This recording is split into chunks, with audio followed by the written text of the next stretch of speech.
Hello everyone, I am Shefali, your accountancy teacher from Vishwas School. Students, I hope you all are good and studying properly. There is a very important information for you. Very soon, we are going to organize a quiz test for you. It will be a MCQs based test, means multiple choice questions आपको attempt करने होंगे उस test में। और उसके लिए जो आपका सिलेबस रहेगा अकाउंट्स में वो रहेगा आपका फर्स्ट चैप्टर कंप्लीट, जहां आपने नीड, फंक्शंस, अकाउंटिंग साइकिल ये सब टॉपिक पढ़े।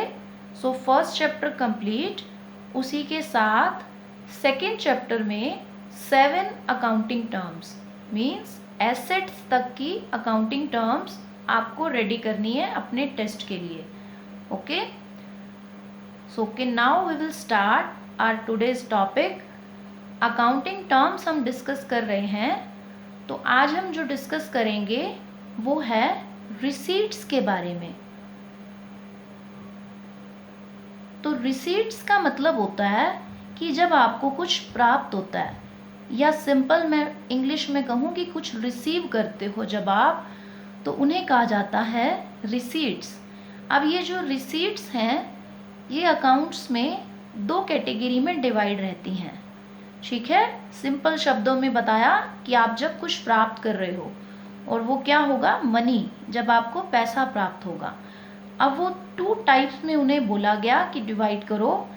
एक होती हैं आपकी रेवेन्यू रिसीट्स, दूसरी होती हैं आपकी कैपिटल रिसीट्स। अब इन दोनों के बारे में हम डिस्कस करते हैं कि क्या कहती हैं ये टर्म्स। तो रेवेन्यू रिसीट्स वो होती हैं जो आपकी बिजनेस की डेली रूटीन की जो एक्टिविटीज़ हैं जो आप परफॉर्म करते हैं, उनसे जो आप पैसा अर्न करते हो, मीन्स बिजनेस की ऑपरेटिंग एक्टिविटी कह सकते हो आप। ऑपरेटिंग मतलब बिजनेस को ऑपरेट करना या चलाना। ठीक है, बिजनेस को चलाने से रिलेटेड जो भी आप काम करते हो, उनसे जो आपको पैसा रिसीव होगा वो होता है रेवेन्यू रिसीट्स। फॉर एग्जाम्पल, आपने जिस भी चीज़ का बिजनेस करते हो वो आपने सेल करा, सेल ऑफ गुड्स कह सकते हो आप। गुड्स मतलब जो भी आप प्रोडक्ट वगैरह का बिजनेस जिसका भी करते हो, वो प्रोडक्ट्स आपने जो है वो सेल किए। ओके, अब अगर आप सर्विसेज का बिजनेस करते हो, सपोज कि आपने ट्रांसपोर्ट की सर्विस आप दूसरों को देते हो, तो अगर आप अपनी सर्विसेज सेल करोगे वो भी क्या है, रेवेन्यू रिसीट्स है। गुड्स को सेल किया वो भी क्या हो गई, रेवेन्यू रिसीट्स। तो यहाँ पर अगर आप गुड्स सेल करते हो तो उससे जो आपको पैसा मिलेगा वो आप कह सकते हो कि आपका रेवेन्यू रिसीट्स है। और सर्विसेज को देने से जो आपको फ़ी रिसीव होगी, मतलब आप फ़ी चार्ज करोगे ना कि मैं इतनी फ़ीस लूँगा अपनी सर्विस की, तो वो भी हमारी क्या है, रेवेन्यू रिसीट्स। सो यहाँ हमारा कंक्लूज़न क्या निकला कि बिज़नेस को जो हम चलाने से रिलेटेड जो भी एक्टिविटी कर रहे हैं, उससे जो हमें पैसा आएगा वो क्या है, रेवेन्यू रिसीट। अब बात करते हैं कैपिटल रिसीट्स की। तो कैपिटल रिसीट्स वो होती हैं जहां आपको ना बिजनेस की एक्टिविटी से पैसा नहीं मिलता है, कि आपने ऐसा कुछ नहीं किया कि जो आप बिजनेस की एक्टिविटी है आपकी, कि कोई गुड्स नहीं बेची, कोई सर्विस नहीं दी किसी को, तो यहाँ पर फिर पैसा आता कहाँ से है, कैपिटल रिसीट्स में कहाँ से मनी रिसीव होती है। तो यहाँ पर या तो कैपिटल रिसीट्स हैं, तो या तो जो ओनर है बिजनेस का वो अपनी कैपिटल लगा दे तो पैसा आ गया बिजनेस में, क्योंकि उसने बिजनेस में इन्वेस्टमेंट करी, बिजनेस के अंदर पैसा आ गया। या फिर आप किसी से ले लो लोन, बैंक से लो, किसी पर्सन से लो। उसके अलावा आप अपने बिजनेस से रिलेटेड कोई प्रॉपर्टी जो है ना वो सेल कर दो। बिजनेस में पैसे की नीड है, तो मैंने कोई बिल्डिंग, कोई लैंड जो बिजनेस की थी, मतलब बिजनेस के अंदर इन्वॉल्व थी वो चीज़, उसको बेचा, तो उससे जो मुझे पैसा मिला वो किसकी कैटेगरी में आएगा, कैपिटल रिसीट्स। ठीक है, कैपिटल रिसीट्स वो होती हैं जिसमें आप बिजनेस एक्टिविटी नहीं परफॉर्म कर रहे, क्योंकि बिजनेस में ये थोड़ी एक्टिविटी है कि अपनी ही हम प्रॉपर्टी बेचें। तो ये आपकी कभी कभार होने वाली एक्टिविटीज़ होती हैं। तो इनसे जो आपको पैसा मिलता है वो आपकी कैटेगरी किस में आता है? Capital receipts. ठीक है, बिजनेस एक्टिविटी से मिलेगा पैसा, रेवेन्यू रिसीट।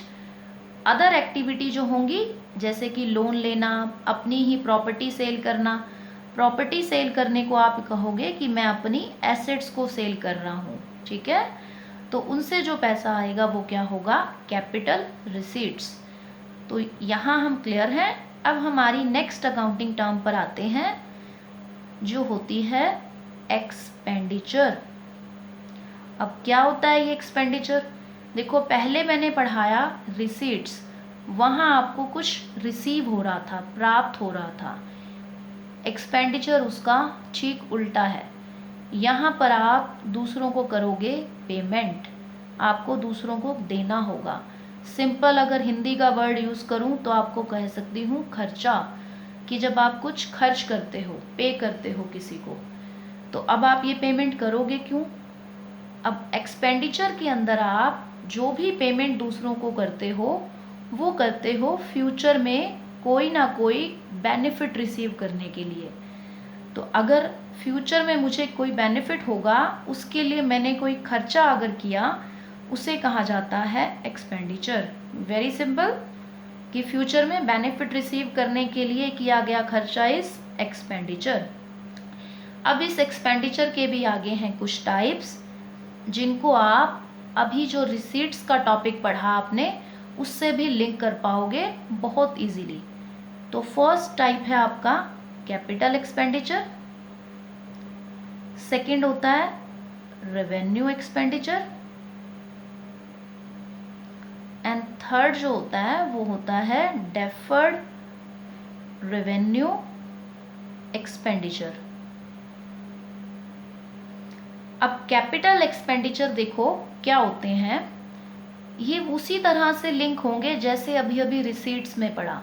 वहाँ मैंने आपको रिसीट में क्या बोला कि अपनी खुद की कोई एसेट को बेच करके आपको कुछ पैसा रिसीव हुआ है। ठीक है, वही बताया। तो ये उसका अपोजिट है। कैपिटल एक्सपेंडिचर में वो खर्चे आएंगे जो आप एसेट्स को परचेज करने के लिए करोगे, क्योंकि उसका उल्टा पढ़ना है ना हमने। तो for purchasing assets means, simple शब्दों में अगर इसको एक्सप्लेन करूं तो कैपिटल एक्सपेंडिचर में वो खर्चे आप इंक्लूड करते हो जिनसे आपको आने वाले कई सालों तक, लंबे टाइम तक उनका बेनिफिट मिलता रहेगा। ऐसा खर्चा जिसका बेनिफिट मुझे कई सालों तक मिलेगा वो होता है कैपिटल एक्सपेंडिचर। फॉर एग्जाम्पल कि आपने लैंड खरीद ली, बिल्डिंग खरीदी, तो आपने एक बार खर्चा कर दिया लेकिन उसका बेनिफिट कई सालों तक मिलेगा, क्योंकि कई सालों तक आप उसको अपने बिजनेस में यूज़ करोगे। तो आप कह सकते हो कि यहाँ मैं जो भी खर्चा करती हूँ उससे बिजनेस की अर्निंग कैपेसिटी बढ़ती है, इंक्रीज़ होती है। ठीक है, बिजनेस की जो अर्न करने की कैपेसिटी है वो इंक्रीज़ होती है। तो ये होते हैं capital expenditure. Most of the time ये वही है जब आप एसेट्स को परचेज करते हो। उसके बाद आती है बारी रेवेन्यू एक्सपेंडिचर। तो ये वो एक्सपेंडिचर होते हैं, वो खर्चे हैं जो बिजनेस के डेली रूटीन के खर्चे हैं, जो बिजनेस अपनी डेली रूटीन की एक्टिविटीज़ को जो है वो पूरा करने के लिए पैसा खर्च करता है। फॉर एग्ज़ाम्पल, स्टाफ को सैलरी देना, रेंट पे करना, इलेक्ट्रिसिटी का बिल देना, ये बिजनेस के डेली रूटीन के खर्चे होते हैं। इन्हें कहा जाता है रेवेन्यू एक्सपेंडिचर। तो इनका जो बेनिफिट है वो आपको आने वाले एक ही ईयर तक मिलता है। ठीक है, आने वाला एक अकाउंटिंग ईयर।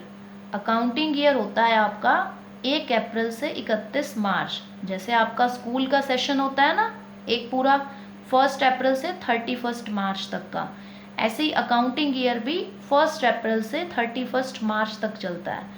तो बस वहीं तक ही आपको उनका बेनिफिट मिलता है, वो होते हैं रेवेन्यू एक्सपेंडिचर। तो ये जो खर्चे होते हैं ये बिजनेस की अर्निंग कैपेसिटी को बढ़ाते नहीं हैं। कैपिटल वाले तो इंक्रीज कर रहे थे ना, ये मेंटेन रखते हैं कि बिजनेस को स्मूथली रन करने में आपको बेनिफिट देते हैं। अब यहाँ मैंने कहा ना रेवेन्यू में कि आने वाले 1 साल तक ही इनका बेनिफिट मिलता है। क्यों ऐसा है? क्योंकि जैसे आपने रेंट पे किया तो आप 1 साल तक का ही रेंट पे करते हो, सैलरी दी स्टाफ को तो वो उसी ईयर तक है कि आपका, कि इस ईयर आप हमारे साथ काम कर रहे हो, ये इस टाइम तक का आपका खर्चा है, उतने ही टाइम का। ठीक है, तो रेवेन्यू एक्सपेंडिचर बिजनेस के डेली रूटीन से जो रिलेटेड खर्चे होते हैं वो इंक्लूड आप करते हो। अब अगली टर्म है डेफर्ड रेवेन्यू एक्सपेंडिचर। इसमें दोनों के गुण हैं, कैपिटल के भी और रेवेन्यू वाले के भी। ये दोनों का कॉम्बिनेशन है, यानी 50-50% दोनों बातें हैं इसमें। कि इसमें ये ऐसा भी है कि इसका जो आपको बेनिफिट है वो तो आने वाले कई सालों तक मिलेगा, तो उस तरह से तो ये हो गया कैपिटल। लेकिन रेवेन्यू नेचर का क्यों है? क्योंकि इससे कोई अर्निंग कैपेसिटी नहीं आपकी बढ़ रही है, ये अर्निंग कैपेसिटी को मेंटेन रखता है डेफर्ड रेवेन्यू एक्सपेंडिचर। ओके, तो इसमें जो रेवेन्यू का नेचर होता है वो ये इसलिए भी है क्योंकि यहाँ पर आपके पास बिजनेस को जो है वो चलाने के लिए किया गया खर्चा है ये, कि बिजनेस को आपने जो है स्मूथली रन करने के लिए हम जो खर्चा करते हैं वो रेवेन्यू नेचर है। सो डेफर्ड में दोनों की क्वालिटीज़ हैं। अब इसका क्या एग्जाम्पल आप ले सकते हो? एडवर्टाइजमेंट के ऊपर किया गया खर्चा, कि जो आप ऐड के लिए खर्चा करते हो। अब आपने टीवी पर एक ऐड दी अपने प्रोडक्ट की, ठीक है, उसके लिए जो आज आपने पैसा पे किया वो आने वाले कई सालों तक टीवी पर आपकी ऐड आएगी, तो उसका बेनिफिट आपको कई सालों तक मिल रहा है। लेकिन इससे कोई नई एसेट तो परचेज नहीं हुई। कैपिटल वाले में हमने क्या बोला था कि आप एक नई एसेट भी परचेज करते हो वहाँ, यहाँ कुछ परचेज नहीं कर रहे आप, लेकिन फिर भी आपको कई सालों तक बेनिफिट मिल रहा है। तो इसीलिए इसमें दोनों की क्वालिटीज़ हैं, आधी उसकी हैं कैपिटल वाले की, आधी रेवेन्यू वाले की। ओके, तो ये होते हैं डेफर्ड रेवेन्यू एक्सपेंडिचर। इसका एग्जाम्पल कि जैसे हमने एडवर्टाइजमेंट की बात की, तो यहाँ आप करते क्या हो इन एक्सपेंडिचर में कि आपने एक ऐड दी टीवी पर, आपके 5 लाख रुपीज़ खर्च हुए, वो ऐड टीवी पर 5 सालों तक आने वाली है। तो आप ये मान लेते हो कि हर साल मैं 1-1 लाख रुपए अपने एक्सपेंडिचर के रूप में दिखाता रहूँगा, क्योंकि पूरा 5 लाख इस साल खर्च चाहे हो गया, लेकिन उसका फ़ायदा तो मुझे 5 सालों तक मिलेगा। तो हर साल मैं 1-1 लाख रुपए शो करता रहूँगा एक खर्चे के रूप में। ठीक है, तो ये होता है इनका ट्रीटमेंट। अब नेक्स्ट आपकी जो अकाउंटिंग टर्म है वो है एक्सपेंसेस। अब एक्सपेंसेस क्या होते हैं? एक्सपेंसेस भी जो होते हैं वो खर्चे ही होते हैं। तो अभी हमने जो पढ़े वो क्या थे? वो भी तो वही थे। तो ये जो एक्सपेंसेस अब हम पढ़ने जा रहे हैं ये और कुछ नहीं, वही हैं जो आपने अभी अभी रेवेन्यू एक्सपेंडिचर में पढ़ा। मीन्स बिजनेस को जो डेली रूटीन के खर्चे हैं बिजनेस को चलाने के लिए, रेंट हो गया, बिल्स हो गए, आपके स्टाफ की सैलरी हो गई, जो भी बिजनेस के डेली रूटीन के खर्चे हैं, रॉ मटेरियल परचेज करना है, ये सारे क्या होते हैं आपके, या तो आप इनको रेवेन्यू एक्सपेंडिचर कह लो या फिर आप इनको सिंपल भाषा में एक्सपेंसेस भी कह सकते हो। Okay, so that's all for today. Thank you so much.